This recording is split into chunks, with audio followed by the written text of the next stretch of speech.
Subsidized loan means the government is going to pay the interest on that loan for you while you are in school. So as long as you stay in school enrolled as at least a half-time student, you don't have to make any payments on that loan until 6 months after you graduate.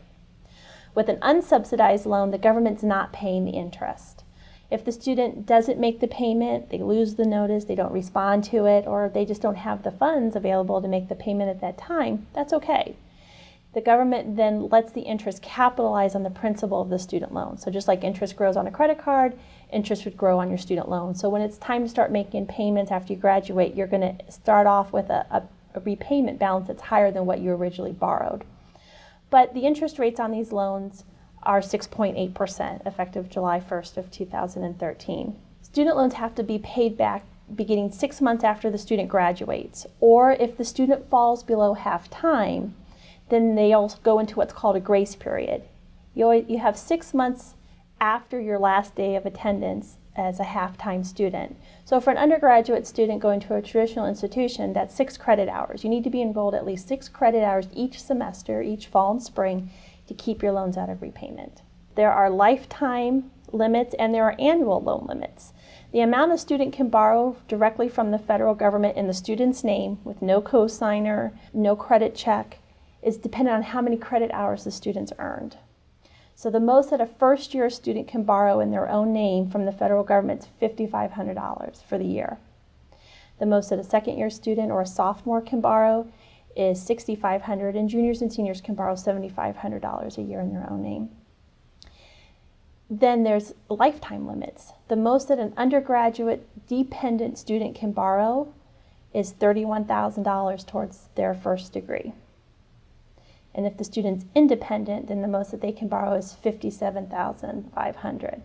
The parent loan that's offered through the federal government differs from the student loans in some pretty big ways. The student loan, as I've said before, doesn't require a cosigner, doesn't require a credit check, but the parent loans do require the parents to go through a credit check. So they make an application for that online through the federal government, and the government will provide them with an immediate credit decision and then share that information with the school that they choose to share it with. So we'll know if the parent loan's been approved or if it's been denied. If the parent loan's been approved, then the parents are given additional instructions on how to sign a promissory note for the loan. But they don't obligate themselves to take the loan by applying for it. You don't activate the loan until you sign a promissory note for it.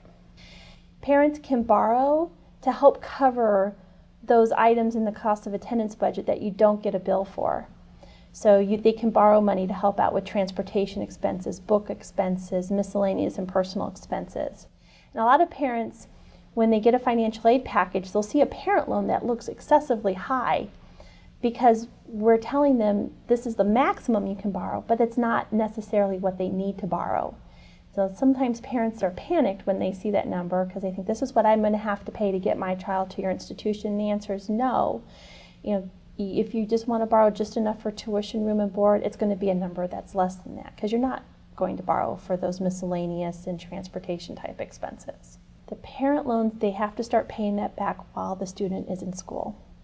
They can defer payment on the principal and just make a payment towards the interest in order to reduce those payments while they are in school, but they are expected to make at least the interest payments while the student is enrolled. See you at college.